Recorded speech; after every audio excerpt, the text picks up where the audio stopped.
Okay, so I'm going to give a bit of an introduction to TomoClub, as well as myself, and Chelsea will give an introduction for herself. And then we'll go ahead and start with a bit of what we're going to be discussing today, as well as hopefully getting whoever would like to contribute to the conversation to do that as well. If we want to treat this as a bit of a workshop, we can go and do that, or you guys could sit back and listen, however you guys want to treat this. That sounds good with us. And so, Chelsea and I both work at TomoClub. We are an organization that provides game-based learning curriculum, all through our games that we've created at TomoClub. And so we have a few different curriculums, four to be exact, all around social emotional learning. So we've got leadership skills, we've got career readiness, essential life skills, as well as just a general social emotional learning. And it's all geared towards that. It's just some of them kind of veer in a different direction, depending on what the school or the students are looking for. And our games are all geared towards bringing out those skills that we're wanting to work on. And kids love it. It's really engaging.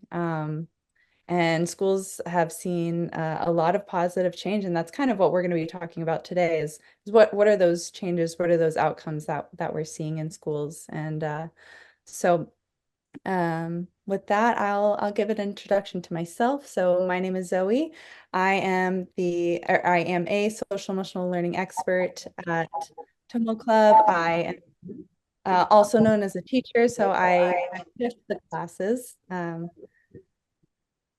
I conduct the classes for TomoClub. I usually looks like about an hour, where I'm online either through Zoom or projected into a classroom. And we play games for maybe 10, 20 minutes incrementally, and then we talk about how that went.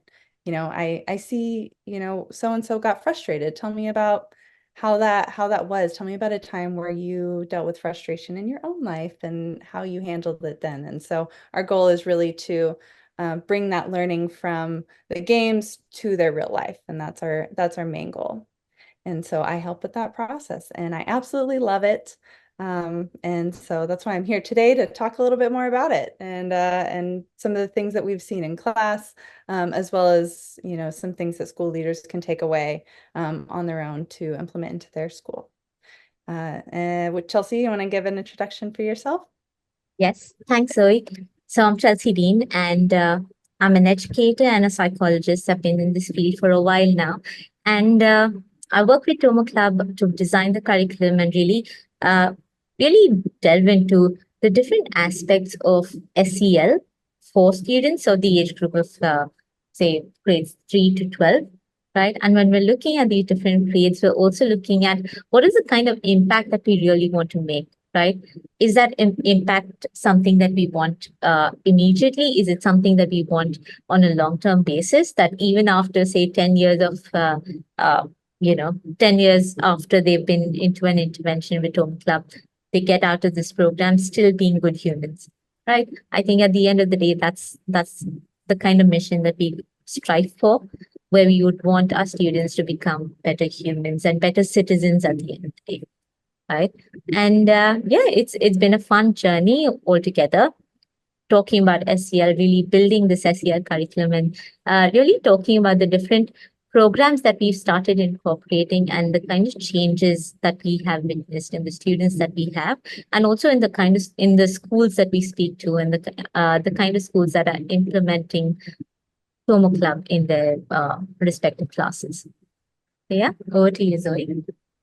Great. Yeah, thanks for the intro, Chelsea. So today we are going to be talking about the role of social emotional learning in schools, as well as how to track the impact that once SEL is in school, how do we know it's working? What does it look like? What are, like Chelsea was saying, how do we make things long term as opposed to just solving a daily issue? Maybe someone feels better in the moment, but can we make that last? Can we make it self-sustainable? So we're going to be touching on that today. And so I just want to kind of set the stage for why we're talking about this. So why is it important? And so at TomoClub, we are teaching skills, education in the age of AI. And so what we mean by that is, what are the skills that are going to persevere? What are the skills that kind of almost transcend AI? With our jobs every day, every profession, it's changing in the face of AI. AI is being used in so many different ways, and so our job looks different every day. And so, how do we predict how this, like, what skills are going to matter? How are we going to approach our jobs in the future? And so at TomoClub, we really believe that our life skills, our social emotional skills, are going to be those persevering skills, the very human, very human skills, the things that make us us. So that's why we touch on leadership. That's why we touch on communication. We touch on dealing with frustrations and things that are always going to be important. Dealing with your coworkers, dealing with your family and friends. And so that's why we want to talk about why it's so important. And so let's see. So Chelsea, how do you want to begin this conversation? I With think that being said. absolutely. I think one of the things that you mentioned was, how do we really bring about that change, or at least how do we make our students resilient enough in this particular age of AI? When we're even talking about education, what does education really mean? Right? Does it really mean STEM subjects? Does it only mean stream? Or are we like, what is the goal at the end of the day? Right? How are we really getting ready for say our tomorrows, right? Like that's where Tomo Club also comes in. Um, like at least our name comes in, right? And when we're talking about social emotional learning, we're not just talking about say just the social skills or the emotional skills, right? It needs to be an integration of emotions. It needs to be an integration of cognitive and behavioral and all the other aspects of competencies that we really need to focus on. And it's something that needs to be presented to students in a collective format instead of it being completely separate, right? Like we can't be teaching students only how to, you know, just stand up and say their name. Right, like that's not the only thing that can boost a child's confidence. Maybe voicing their opinions in moments where uh, moments of, say, disagreements within the classroom or moments of discussions in the classroom can really help boost a child's confidence, right? It is the smallest little things that can help a child grow, right? And now just coming to the point of what SEL really does for a student, right? Or not just for a student, but for an entire school. Am I loud and clear? Am I quite audible to everyone? Okay. You are. All right. So thanks, Sid. So just building on to that, I wanted to give you an understanding that when we're talking about SEL, right, we're not just talking about the child. Right now, we're referring to the kind of change or the kind of positive impact that SEL can make on a child's life, right? But it's the overall involvement of the community, of the parents, of the school community that really brings about that change, a longer lasting change in a child's life, right?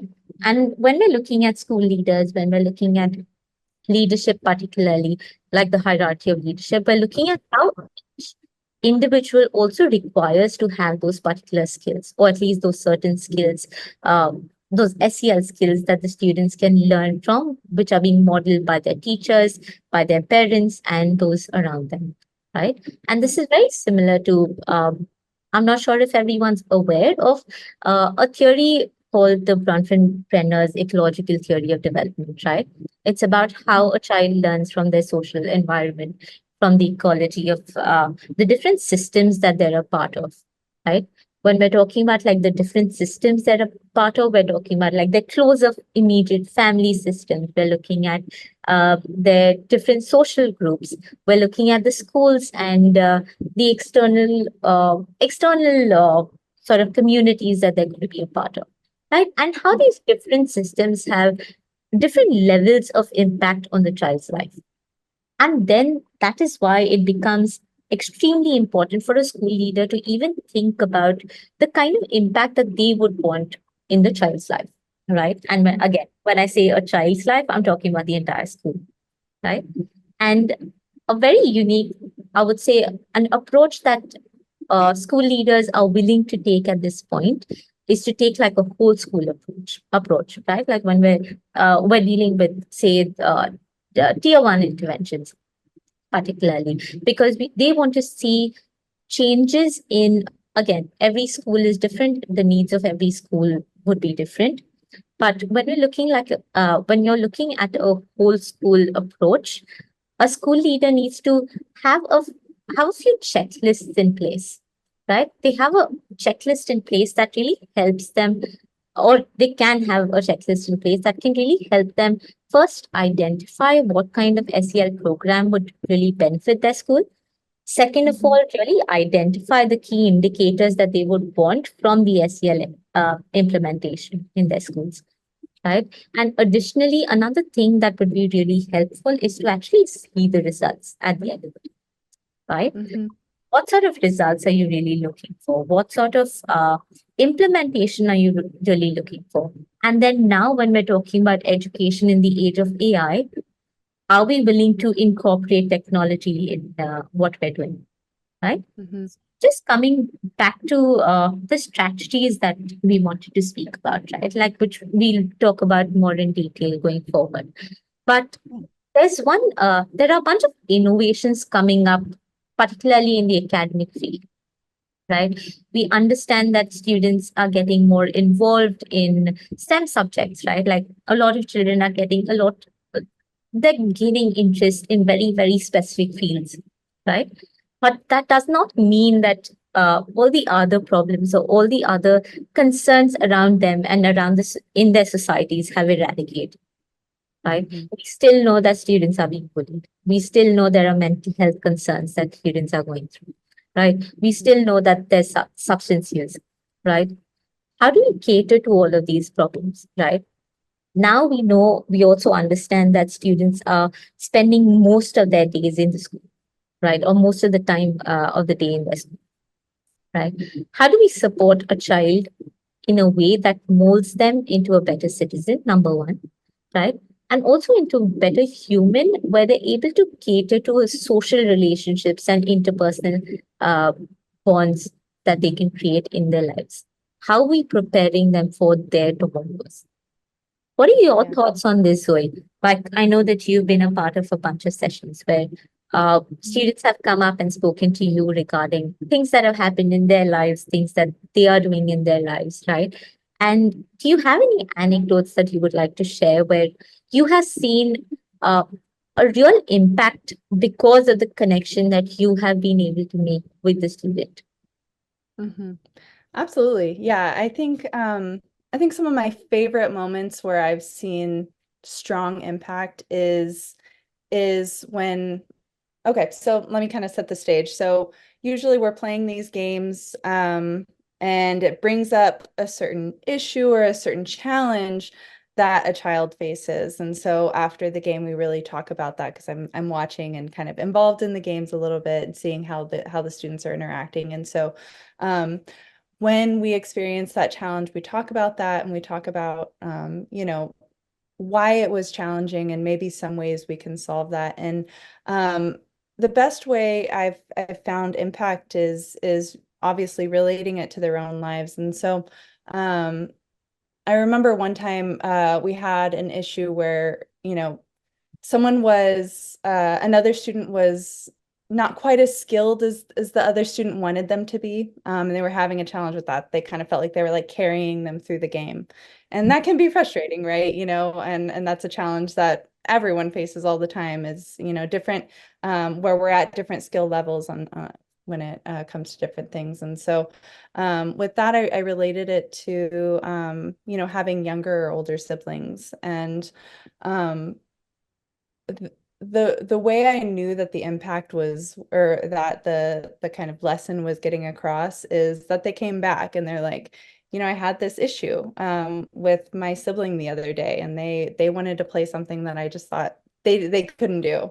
And I remembered that, we had talked about this, and so I kind of helped them, and I taught them, I taught them what I wanted them to learn, and then they kind of started getting on my skill level. And he said that felt really good because then we weren't arguing, and these are young kids. I mean, this was a sixth grader, and so for a sixth grader to have that kind of understanding about, how they influenced their sibling, or how their actions influenced someone else was incredible. And so I think on an individual level, it's really nice to see to hear those like small anecdotes from students. Is yeah, I did this, and I got some really positive results. And sometimes they're like, I did this and it went horribly.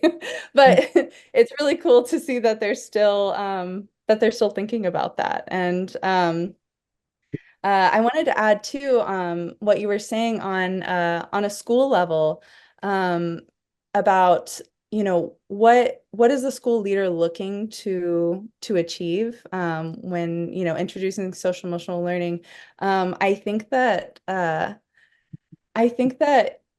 that can be built into a school's vision, right? Like, what are we looking for with our students? Are we looking for academic success? Are we looking for improving attendance? Are we looking for improving behavioral issues? I think all of those issues, personally, I believe all of those issues can be solved with integrating social emotional learning. Of course, that's not the only factor, but it can be a really important one. And I think that when we talk about what kind of impact we want, I think we can directly relate that to our school vision. And I think that that can be a really a good way to get other stakeholders involved. Kind of posing the introduction to social emotional learning as that.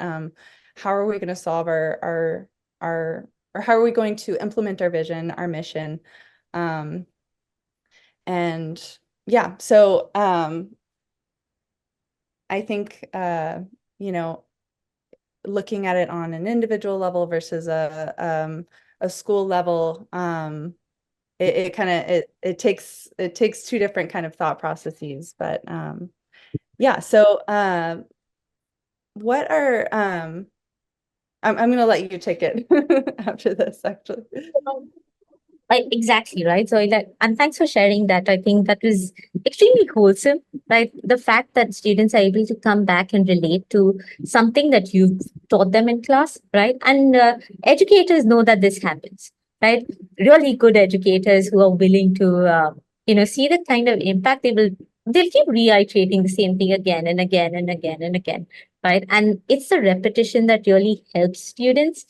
I mean, for most of the part, but for the most part, but when you're really thinking about, implementing SEL skills, when you're thinking about uh, implementing skills that they're going to be using in their day-to-day lives, it needs to have some sort of real life application, right? It needs to have uh, certain things that they can practice in their day-to-day lives, right? You Mhm. can't just tell a student that you need to stand for, say, some leadership role and not really have them get up and practice that skill, right? Mhm. So how do you become a better leader till you've not experienced being a leader?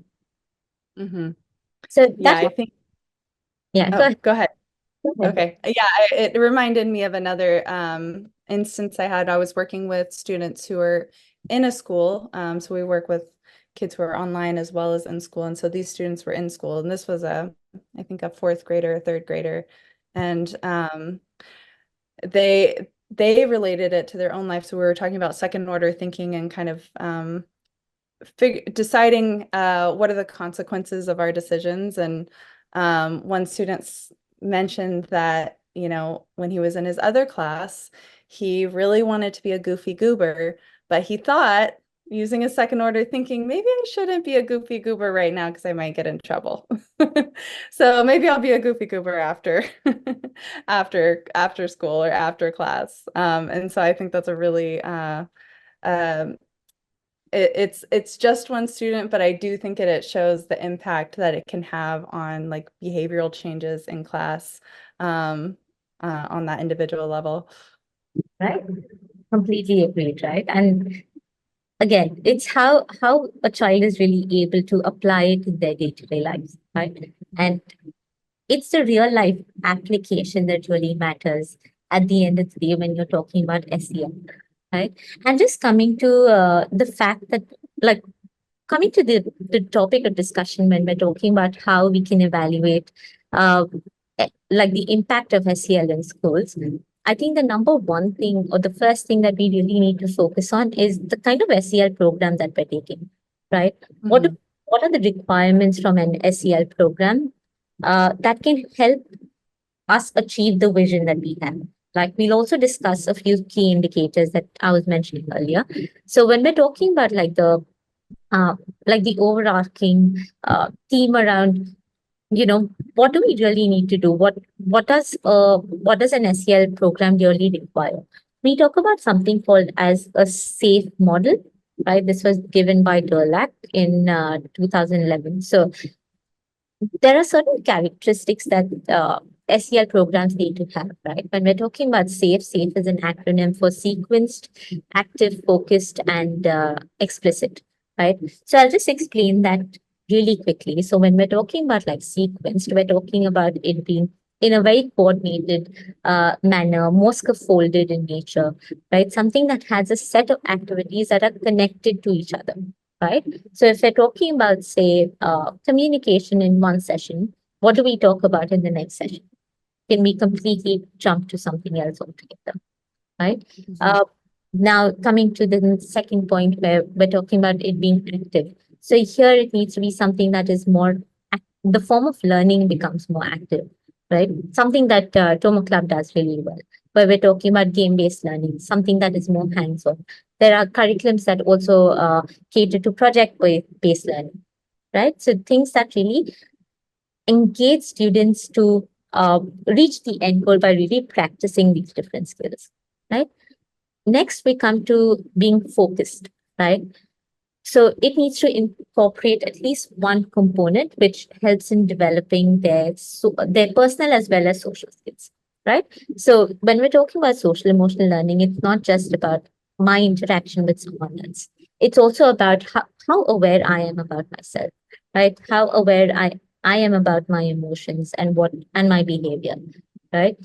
Going on to how do I manage these emotions and behaviors, right? Going on to the last part, which is which where the SEL programs need to be more explicit in nature, right? Where they can target like specific social and emotional skills. So if we're talking about, and something that we keep talking about is communication and collaboration. If that is the base of the entire curriculum, is it something that we are reiterating again and again and again, so that at the end of the day, a student who goes through, say, a year of an intervention is able to come out as an effective communicator, right? So Mhm. this particular acronym can be extremely helpful for school leaders to really explore what SEL program would work best for them. And this is also helpful for SEL programs to really, when they're creating these different curriculums, to actually focus on the different aspects that can help an SEL program to become more effective in nature, right? Now, coming to the next point where we were talking earlier about how it needs to be an integration of not just social and emotional skills, but also cognitive skills and also behavioral skills, right? Which can come under, say, your social and emotional skills as well. But here we're talking about the integration of these different skills, particularly because research also suggests that the skills, when you're developing skills like in a very separate manner, right? Say, again, we're talking about, we've really broken something down and we're just focusing on something like that, right? If we're just talking about, say, let's take a STEM subject for now, just English for now. If we're talking about ABCDs, right, just the alphabets, and we've not taught them how to integrate them together, right? Or at least blend them together, pardon me. We not taught them how to blend them together, right? There's a knowledge gap that becomes hard for them to, which makes it hard for them to really read complete words, right? Or at least makes that learning process a little slower sometimes. Now, what research also suggests is that if we're teaching or developing these skills like completely separately without without the understanding of how these skills really interact with each other, right? The impact that it makes at the end of the day, there is an impact, but it's only going to be short term, right? It's going to be Mhm. for that time being. And we don't know how, but we don't want that, right? We don't want those short term things. It's good to see them, but we would want something that they can take back and really apply in these different aspects of their lives, right? And yeah, so that was one part of how do you choose the right SEL program for yourself. Any Mhm. thoughts, Zoe, please, if you want to add? Yeah, I like that you're talking about the longevity of it. And I think that really integrating things into your school and into the practices to create those long-term effects are important. And I think that, I think this is a good pivot to talking about not just SEL with our students, but talking about SEL with the school as a whole. And I think and you've been touching on that, but I really want to emphasize like what that means. Like I'm talking about social emotional learning for our teachers, social emotional learning for our school leaders, for our parents, community members. I think what you were discussing in the beginning of this session about um, having parents be involved and creating that long-term impact. I think if a teacher is teaching social emotional learning and they're not walking the walk, it's not going to have that same impact. Students are visual learners. They see what other people are doing, and that's how they learn, really. I mean, when social emotional learning is always happening, we're talking about a dedicated curriculum to it, which I think is what does create that long-term impact for the skills that we want them to learn. But no matter what, kids are learning social emotional learning skills always. And so that's why talking about this in a holistic way is important, because everywhere they go in the school, they're intaking those skills. And so we want to we want to provide things for teachers to be learning social emotional learning. So um, how are they approaching the students? If they're talking about patience, but they're not having patience for their students, it's going to send mixed messages. I don't think that it's going to quite create that effect we're hoping for. And even beyond that, how are they seeing teachers on teachers, interacting together? Kids, just as much as adults, can feel the energy in a school. And we know that, I mean, based on studies and experience, that if there's unrest within a group, students are going to feel that. If teachers are not feeling comfortable in their own schools, students feel that, and there's academic impact on that, including the academic success, attendance, behavioral. All of those are tied to the culture. Ultimately, what I'm talking about, the culture of the school. And so uh, I think that it's really important to involve teachers in this process as well as administrators into this learning. I think that, and especially with, when I talk to school leaders, or stakeholders in general in school about what they're looking for, they're looking for that just as much as students are, I think. They're looking for professional development around how to work better with their coworkers. And they're looking for solutions on how to solve some common issues within their school. And so I think as a school leader, it would be doing a disservice to your school to just be focusing on the students when it comes to social emotional learning, and because it really takes a whole school to be on the same level. We want to see all of the practices integrated everywhere. And I think that, and we'll talk more about this, about the importance of having a dedicated um, curriculum or a dedicated, allotted time for SEL. But I do think that you're going to find a deeper impact when it's ingrained in everything. And I think that by providing those resources for stakeholders, it can be one way to start integrating that. And going back to the vision, having that in a school's vision, you know, teachers and stakeholders, they need to believe that it's important. They need to believe that you know, a peaceful school will provide you know, academic success for students. And so I think talking about that with as a school leader, you know, talking about that with your stakeholders is a good way to start really ingraining SEL practices into your school as a whole.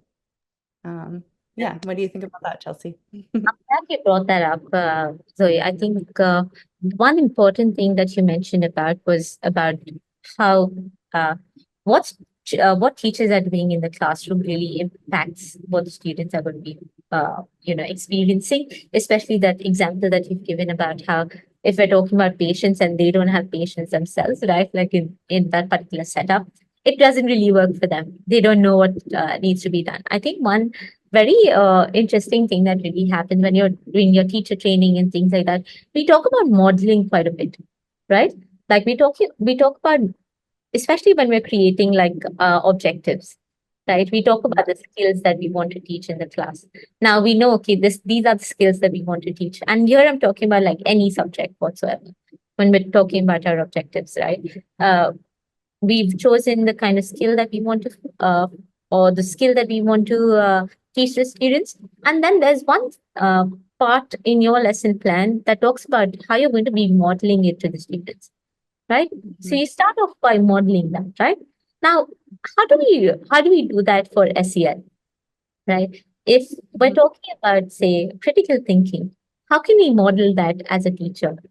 Right? Now that becomes, I'm glad that you brought up the concept of the entire school culture, right? And how do we integrate all these different aspects of SEL into the school culture that makes it an effective program, right? Or makes it an effective intervention. So one thing that you definitely mentioned was about how it needs to be a whole school approach, right? Secondly, you spoke about professional development, right? Every school is seeking out for professional development along with social emotional learning, a very important part of social emotional learning, again, so that we're looking at a whole child, a whole school, right? We're looking at how the community can really build that sort of, how the stakeholders can build a community to further grow the school and further grow the students in the schools to become, say, just more socially and emotionally aware also, right? Mhm. And then coming to the next part where we can also talk about how we can integrate SEL into even academic subjects, right? How can we, if I say talking about, say, patience, right? Or if we're talking about uh, rigor in a class, right? Can our academic subjects, can there be more collaboration? I know teachers are already burdened in quite a few setups, so with additional work and with lesson planning and the likes, but can there be a more integrated sort of delivery of lessons that helps the repetition really helps the repetition uh, make it more ingrained in the students, right? So Mhm. if it's being repeated again and again and again, can it really help the students, right? Can we make this entire process really beneficial to a child, right? Mhm. Now, coming to the next part where we're talking about how every program needs to be more consistent, especially when you're talking about school culture, right? When you're talking about setting a culture in itself, we're of course talking about how, as you mentioned, it needs to be a part of their mission statement. So, what is the kind of change that you're imagining, or what is the kind of impact that you're envisioning, right? So, how do we make it more consistent so that we're able to communicate our thoughts better, right? How we able to get the research out at the end of the day and say and prove that okay, this is what has happened, right? This is the impact that we've been able to make, right? Or at least Mhm. has been able to make, because this child is going out of the school, right? Out of this current safe setup, and they're getting out of here and they're going into the real world. Will they Mhm. be able to apply these SEL skills? That's what we want to do, right? And the last part is definitely what we were talking about teachers, administrators, staff, parents, including parents, being able to model these different skills that we're trying to teach the students. Right. Now, coming to like just drawing out information from this itself, I would love to talk about like the key indicators of like successful SEL implementation. Right. Mhm. One of the major things that school leaders are looking for currently is improved student behavior, right? Like we want to deal with bullying, we want to deal with lower suspension rates, and we're also looking at disciplinary actions, like the kind of disciplinary actions that schools can take that can really benefit a child to learn from what has happened, right?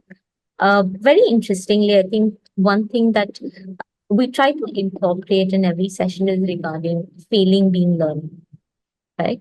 I think that was one of the ways that I know this, we're talking about like school wide implementation, but just coming to the really ground level work of it. with- Uh, the more we've been talking about, say, failing is learning, we're not seeing students not having the will to win, right? That is a very inherent will to, get ahead.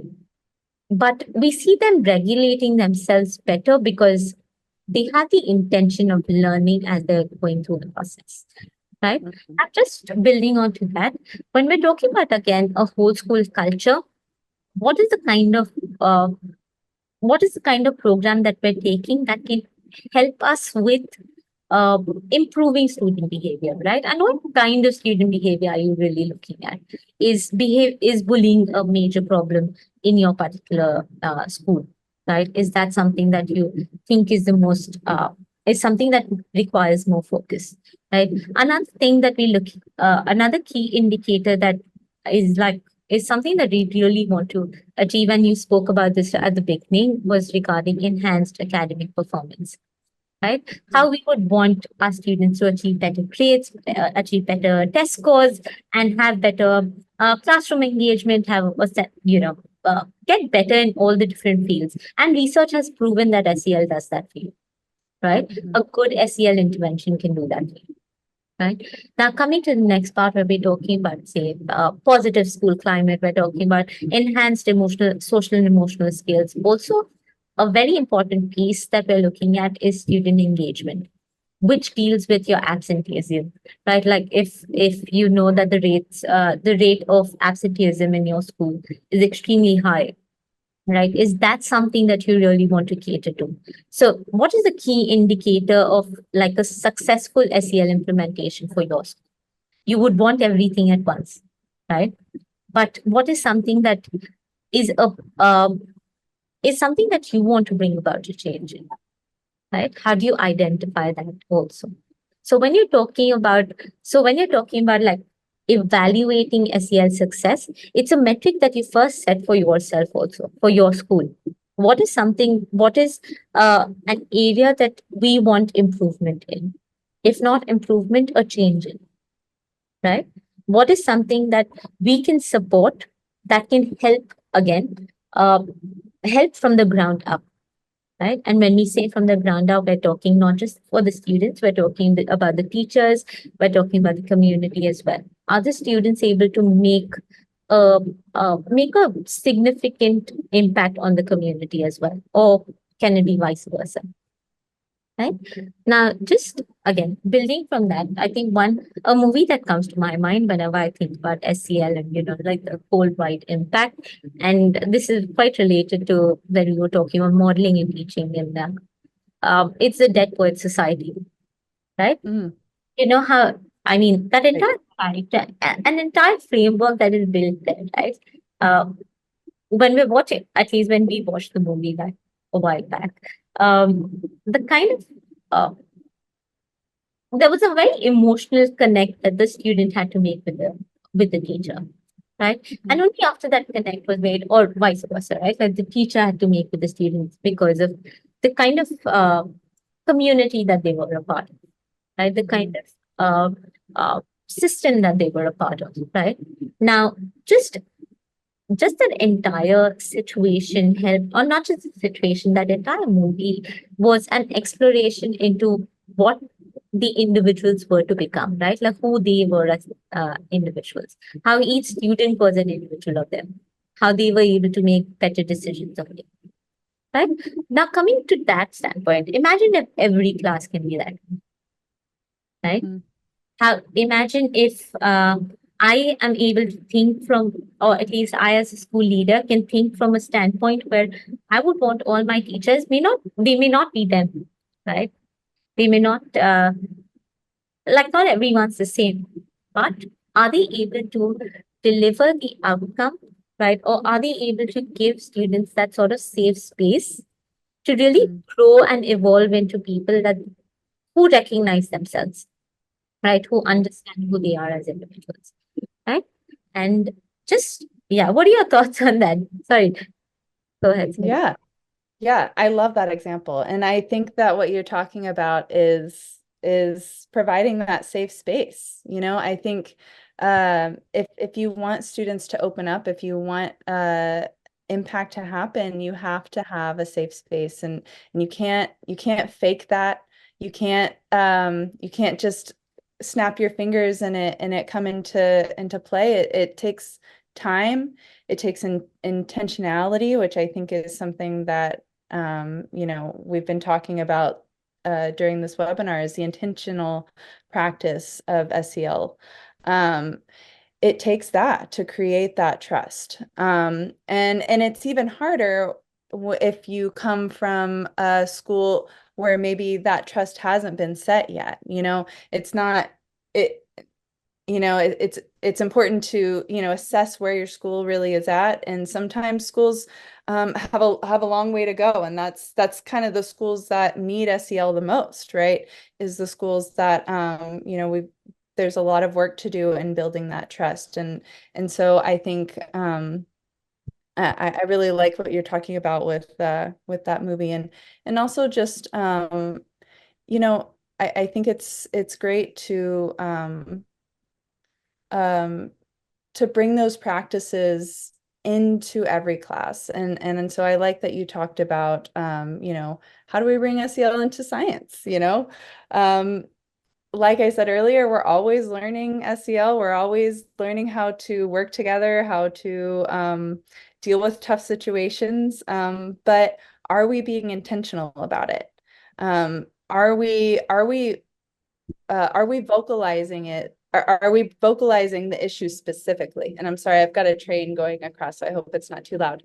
But are we talking specifically about the issue, or are we just kind of like, are we addressing it but maybe pushing it aside? I think that while it's difficult to take time out of your class to bring up tough situations, I think it would be doing a disservice to see those situations as something that's outside of your curriculum, even in a science class. Because as we've talked about, SEL programs, SEL curriculum can bring about academic success, greater academic success, greater or less behavioral issues. And so I think that recognizing that these situations, if someone has an outburst in class, or if maybe two people aren't getting along, even in a science class, even in a math class, it's important to address that. And I think that it's healthy. And I think that you, even in those classes, will see positive outcomes. But again, that has to be taught to teachers too, right? That doesn't, you can't just make an announcement, hey, let's do SEL in school. It has to be professional development experiences. It has to start with the teachers, with the administrators. And then that spreads out across the school. Yeah, I'm glad that you brought that up, because the next part that I wanted to touch base upon was, pardon me, was just involving not just the teachers and the administration, but also the the parents and the broader school community, right, in different SEL initiatives. So whenever we're talking about, say, SEL success, right, how do school leaders evaluate the SEL success? We're looking at how the different stakeholders are really involved in your school climate, right, or in your school culture. So one wonderful way to do, or involve everyone is to get regular updates and feedback, right? That's the simplest way to even start, right? You start off with giving updates to the parents, giving or provide taking feedback, right? Of course, there needs to be a boundary set. That's a completely different conversation altogether. But we can have these updates on the SEL progress, and hence provide the kind of feedback that can help students grow. Right. Additionally, something that I was mentioning earlier was about collaborative planning. Right. So whenever we're looking at say teaching SEL, right? Can there be a collaborative effort to provide these SEL lessons to students? So these may be hands-on activities that parents need to do with students, right? Or these may be activities that students need to do in their communities, right? Maybe it's a problem-solving project that they need to implement in their community, right? There's a shoe rack that's missing, or we need to keep, it rains and it dirties the entire class. Maybe we need to keep a shoe rack in the class. Why don't we build one? Right? That's a very simple example of this. Right. And then coming to the next part, which you were talking about, professional development, that is something that is extremely helpful for teachers and staff members, but also holding workshops and training centers, trainings for parents on a regular basis, right? Workshops, particularly. We're not teaching parents how to be parents, right? We don't want to do that. That's, I think, again, that's very unique to everyone. But again, we have parenting coaches, right? So maybe they can come and take these workshops for the students, right? How do we build, again, a school community relationship or a partnership per se, right? Can we have organizations coming into the schools and providing different experiences to students that can further enhance their SEL skills, right? So just these different ideas that can really help foster a better community, right? Like we're not only talking about, say, the wider community, but the community of stakeholders. At the end of the day, it's the child that is getting impacted the most, right? If you're teaching I'll take the example of patients again, right? If you're teaching patients in the class, they've learned how to be patient in the class. Do we really know whether they're going back to their homes and really, or are able to practice that? Do we know that they're getting getting the same kind of support there, right? Do we know what kind of safe space there is for that student? Right? It's all these different things that we really need to ponder upon. And again, when we're talking about like from the ground up, we also need to think about what really is SEL. Does it only mean, just the mastery of skills? Or does it really mean, as I've repeated again, as I've repeated before, does it really mean resilience, right? Like the ability to really just bounce back in any situation that they're a part of, right? Are, are they able to really implement the kind of skills that they've learned in any situation that comes their way, right? So that's definitely food for thought, right? How are we making them resilient, right? Um, yet emotional enough to build the sort of social relationships that we need, right? How high does my wall need to be, right? Absolutely. Yeah. I think that having those parent interactions are important, and I'm glad that you said, we're not teaching parenting. No, we're teaching, or we're helping parents kind of recognize those moments where they often need the most help. Those moments at home where, they're probably similar moments that we're dealing with at school. And I think that when we create that bridge for parents of like, hey, here's what's going on at school, we recognize that that's, a lot of things are probably happening at home, and let's create that bridge together. in order to solve those problems. And that's how you're going to get that like school-wide support. If parents aren't on board, if community members aren't on board, it's going to be really hard to find, funding for SEL programs, and to ultimately, most importantly, bring those teachings home. Yeah, So that's a great point, Chelsea. completely agree. Thanks for sharing that again. So just the last point that I want to cover, and then we can leave the room open for questions, was regarding the theory of action. That is like an implementation guide provided by Castle. Right? The theory of action is for school-wide SEL implementation. Right? When we're talking about like school-wide SEL implementation, we recognize, or at least Castle recognizes, that there are two main problems. Right? One is that there are very few evidence-based interventions which are successfully translated into practice, right? And hence, the longer-term impact is something that gets missed out on. And the second part, or the second problem regarding the intervention and prevention of good SEL programs is the infrastructure and capacity to support the system-wide implementation, right? Especially when you're talking about like evidence based practices, right? Mhm. So are we the kind of programs that we're using, right? The kind of school, like if we're thinking about like a school-wide implementation, what is what is the checklist that I have in mind, right? How can we really have the best impact that an SEL program can make? Right. So there are these 6 steps or 6 key activities that uh, help schools move towards systemic SEL. Right. So when we're talking about systemic SEL, we're talking about like an entire school-wide SEL implementation. Right. One of the main things that you pointed out at the beginning was about having a shared vision for SEL. Right. So when we're talking about a shared vision for SEL, we're talking about it not just being a shared vision within the schooling system, but also within the community and the parents. So it's a shared vision of SEL with all the stakeholders, right? So, and this is something that was also mentioned, that effective school leaders provide their staff with a vision for practice that is clear and compelling, right? And of course, at the end of the day, if we want it to be successful, we will have to contribute to it in a very, very directional manner, right? Mhm. Uh, the second part is where we're talking about the needs and availability of resources for implementing SEL, right? And how they can be assessed better, right? When we're talking about needs and availability of resources.